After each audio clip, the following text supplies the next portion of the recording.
Morning. It's the 14th of September and we're in Melbourne town centre for the Melbourne Arts Festival. So we'll be walking around, going to different venues around the village to see different types of artists, artworks, sculptors, jewellers. And it's a festival that happens in Derbyshire every year. You pay £5 to go into people's houses where they host artists, craftspeople, to see the artwork that they've got on sale. So it should be a lovely day. We're going to get a map and we're just going to pay £5 per person to go around and see all the great artwork that people have been producing. So it should be a lovely day. The specific buildings associated with the festival are clearly numbered and labelled. The majority of the properties on the trail are private homes that have been graciously opened to the public, specifically for this event, which is quite amazing if you think about it. The festival is really well planned and the booklet guide that you are given provide clear instructions on where to visit, who to visit and what's on show. Looking at the map, you can start in chronological order if that takes your fancy, but there is no hard and fast rule that you should. So the first artist we visited was Bradley Spencer. His ceramic ware was on display under number 37 on the map. The booklet provides information on the artist at the location and some history about the property, which is a nice touch because it provides context and history to each place that you visit. Bradley Spencer has a range of lovely functional ceramics that have textile patterns transferred onto various ceramic vessels. The colours are natural and earthy and his work really appealed to me. The wonderful thing is that most of the artworks and wares at the festival are for sale. Some local residents use this opportunity to have a yard sale at the same time, which makes sense. On this property they were selling fresh vegetables and flowers. I was impressed at the quality of the produce. Walking up to the Melbourne Assembly Rooms, we came across an ensemble singing a song from the 1965 film, The Sound of Music.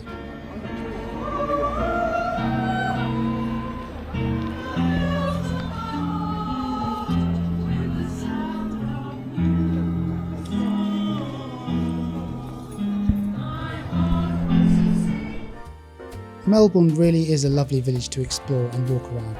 They have a number of listed buildings and some of the views from people's gardens are just jaw-dropping, Huntingdon House being one of them.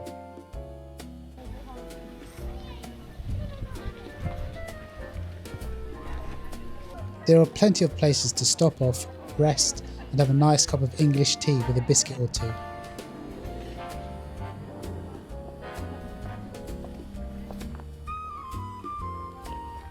Past the tea rooms and towards Melbourne Hall you are greeted by the Monument Room. A short walk down the path and walking through the arched brick wall you are greeted to the expansive grounds of Melbourne Hall and its various gardens. It's impressive to see how much space you walk into when you enter the grounds, but at the same time the grounds have been so well designed and there are pockets of isolated spaces within the gardens that are so unique and interesting to explore.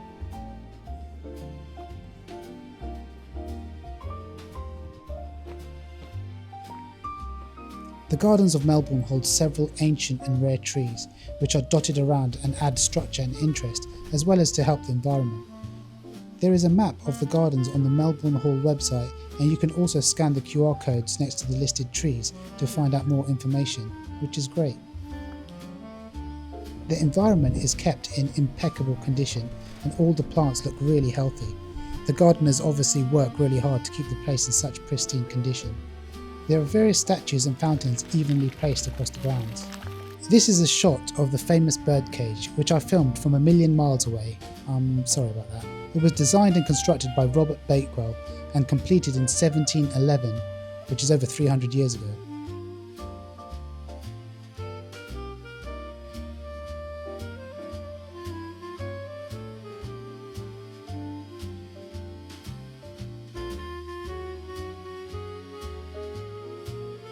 I recommend coming to see the gardens if you have the opportunity. It has a very relaxing atmosphere and it's a lovely place to take a walk and look around. Luckily for us, everyone who bought a festival ticket got free entry to the grounds, which is fantastic. Okay, so from Melbourne Hall we made our way down to location 57 on Church Street to see the paintings of Barbara Bagley. Miss Bagley had a large body of work on display which shows towns and villages in and around the Midlands. Her paintings are fun and interesting to look at and very colourful. They give off happy vibes in my opinion. A short walk across the road to Blackwell Lane, we got to location 47, which is Blackwell Barn. The road got its name from Blackwell Hall, which was an ancient home of a family with the same name. Their house was torn down in 1647 to make way for the Melbourne Hall Gardens. The barn itself was an outbuilding of Blackwell House. Outside of the courtyard, there were a number of ceramicists on display. Gail Cherry's work took my fancy, as her Pots of Joy collection are so tactile, textural and organic.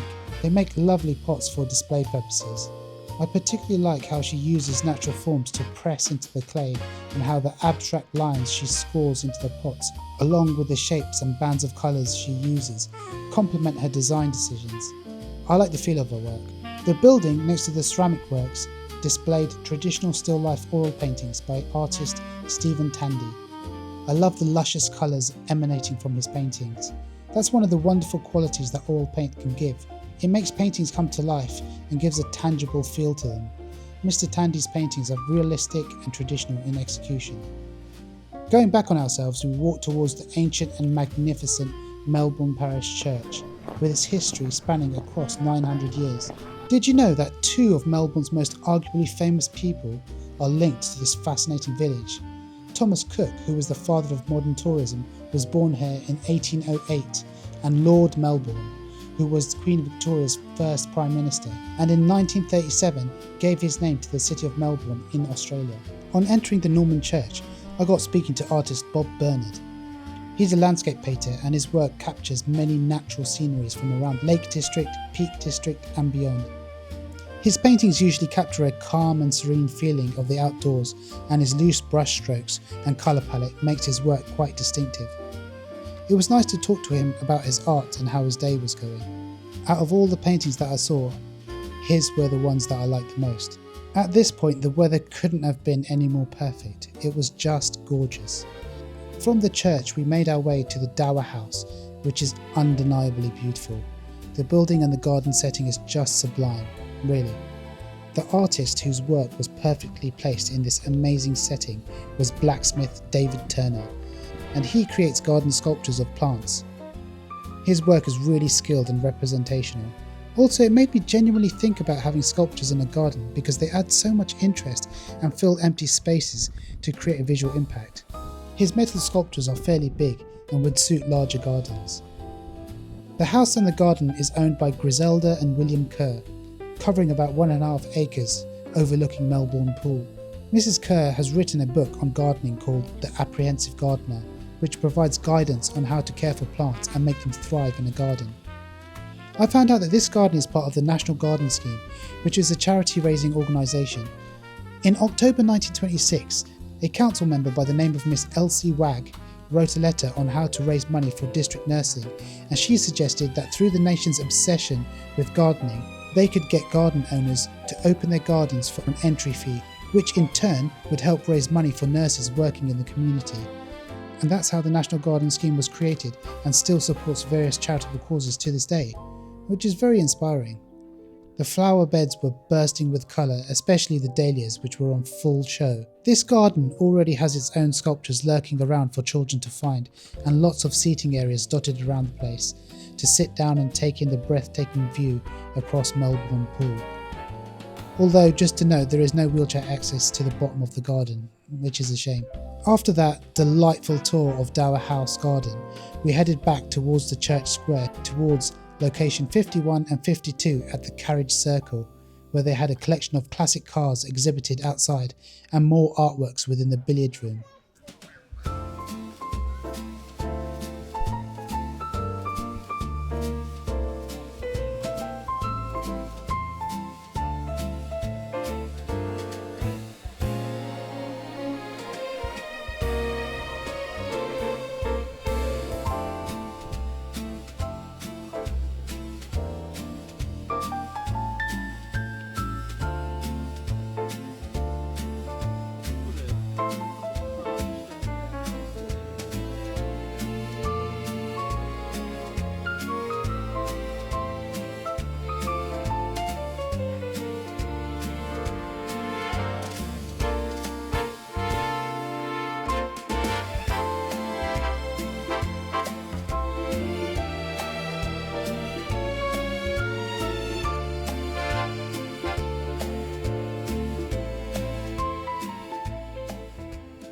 don't know why, but I love the feeling of this room so much.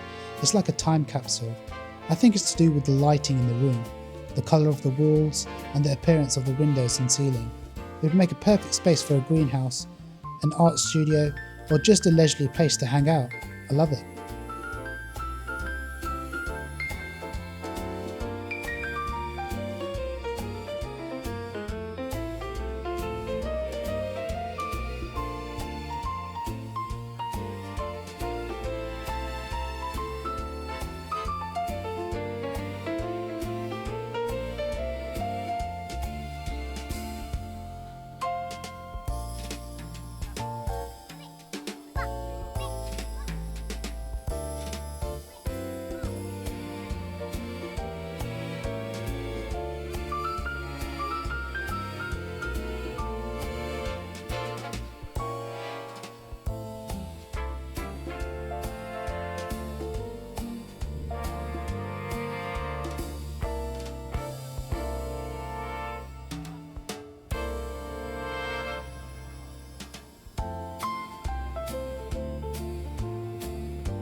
Moving away from the Carriage Circle, we made our way north to location 45, the food fair at Castle Farm. We had a quick look around. There was a live band playing, a range of food stalls selling burgers, vegan food, crepes and desserts. The atmosphere was nice. Another short walk across the road led us to location 45 on Castle Street, where we came across the ceramic works of Leanne Ball. She has floral patterns embossed onto her ceramic tableware. The white exterior of the mugs and teapots are beautifully complemented with light pastel colours, finished with golden edges. The shapes of her products are informal and slightly irregular, on purpose, which add to the charm of her finished pieces. I really liked her work. Beside Miss Ball's work was Christina Ann Williams' ceramic pieces. She had two themes on display, one on trees and the other on spoons. I so appreciate the personal response she provides within her work, mentioning how each tree holds a specific memory for her and how each tree is a signpost for her life. As someone who loves trees as well, I can really resonate with this work. Miss Williams' work on spoons is just as personal and relatable. Spoons being the universal tool that most of us use to eat our food, but also symbolic in how spoons help to nourish and nurture our body and soul. These tools are instruments for sharing and giving. Also, it's another way of looking at things and being grateful. I don't know the artist myself and I have never met them before today, but I wanted to give them some space on my vlog to show my appreciation for what they do. They help to bring beauty and joy into other people's lives through their work and how they see the world. It really is so wonderful to experience the variety of artwork on display. For our last and final stop of the day, we visited Castle Lane Studios to see some photography from the Rolls-Royce Photographic Society.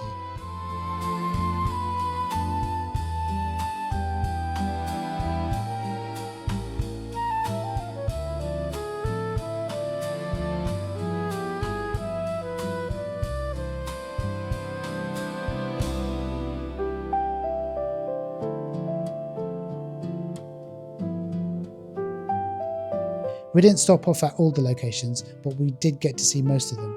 The circles in blue and dark pink are places that were shown in this vlog, but the circles in green and orange are the other locations we visited. It definitely was a whole day affair and totally worth the £5 you pay as an entry fee. There was so much to see and enjoy. I really do hope you enjoyed this vlog, and if you did, please consider liking and subscribing. See you on the next one.